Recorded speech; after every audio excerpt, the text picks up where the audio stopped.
Example number 5 क्या बोल रहा है, prove that root 3 is irrational. ये यहाँ पर इरेशनल प्रूफ करना है। अगर मैं इसको रूट 3 को इरेशनल प्रूफ करना है तो सबसे पहले मैं मान लेता हूँ लेट, सबसे पहला स्टेप है मेरे पास में, यहाँ पे लिख देता हूँ स्टेप 1। ठीक है, आपको इस तरह से बोर्ड्स में लिखना है।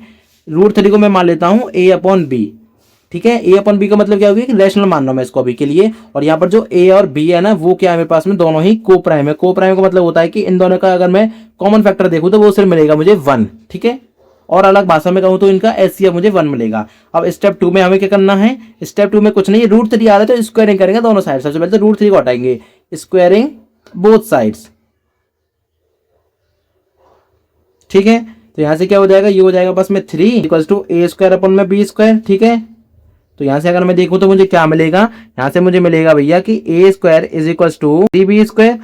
तो यहां से मैं और क्या कह सकता हूं कि b square is equal to मुझे क्या मिलेगा यहाँ से ए स्क्वायर अपॉन में 3। ठीक है, ये बात भी समझ आ गई। ठीक है भैया, अब यहां से अगर आप देखोगे एक चीज कि ए स्क्वायर है ना, वो मेरे पास क्या है 3 से डिविजिबल हो रहा है, ये बात क्लियर है। तो मैं ऐसे कह सकता हूं सिंस ए स्क्वायर अगर मेरे पास 3 से डिविजिबल हो रहा है तो इसका मतलब ये है कि ए भी 3 से डिविजिबल होगा। ये कौन सी थ्योरम से हम यूज कर रहे हैं यहाँ पर, यूजिंग थ्योरम 1.2।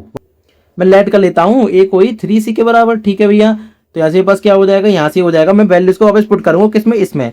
तो ए की जगह मैं डालूंगा तो 3c का स्क्वायर इज इक्वल टू हो जाएगा 3b स्क्वायर। तो यहाँ से अगर मैं फिर से देखूंगा तो मुझे मिलेगा b square is equal to में 3c स्क्वायर। ठीक है, इतनी बात क्लियर है। तो यहाँ से फिर से मैं देखता हूं तो c स्क्वायर मुझे क्या मिलेगा, b स्क्वायर अपॉन में 3। अगर ये b स्क्वायर अपॉन 3 मुझे मिल रहा है c स्क्वायर, ठीक है, मींस b स्क्वायर पास 3 से डिविजिबल है तो b भी 3 से डिविजिबल होगा। फिर से क्या लिखेंगे, यूजिंग कौन सी थ्योरम। इसका मतलब क्या होगा, अगर मैं बात करूं फाइनल स्टेप की, यहाँ पास 4th स्टेप होगा। इसमें क्या है मेरे पास में जो रिजल्ट, अगर मैं बात करूं तो हमने दोनों चीज में देखा तो मुझे एक चीज कॉमन मिल रही है यहाँ से, क्या कि a एंड b हैव एक कॉमन फैक्टर। एक कॉमन फैक्टर और मिल गया भैया 1 के अलावा, लेकिन 1 ही चाहिए था, लेकिन एक और मिल गया, वो है मेरे पास में कौन सा, 3 का एक कॉमन फैक्टर मिल गया।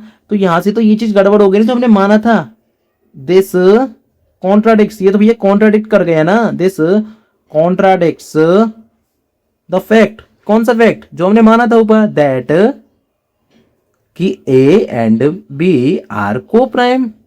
अगर ये हमने को प्राइम हमने माना था, ये फैक्ट क्या हो गया, गलत हो गया। और को प्राइम से मतलब क्या था, हमने उसको रेशनल माना था, लेकिन ये चीज तो गलत हो गई ना। तो सो यहां से हम क्या कहेंगे, so root 3 is irrational. Rational नहीं तो इरेशनल तो होगा। हाँ भैया, और ये हमसे करवाना था, हो चुका है, और ये यहाँ बस इसका प्रूफ हो गया। ठीक है, हेंस प्रूव्ड लिख देंगे, फाइनल खत्म आंसर। ठीक है।